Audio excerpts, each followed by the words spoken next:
استعدوا القناة الثانية لبث أولى حلقات برنامج اكتشاف المواهب الغنائية ستارلايت خلال شهر أكتوبر المقبل.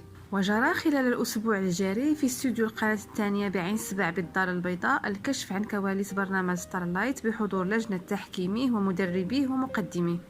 من جانبها تقاسمت الفنانة المغربية أسماء المنور مع جمهورها البرومو الترويجي الخاص ببرنامج اكتشاف المواهب والذي يحمل عنوان ستارلايت.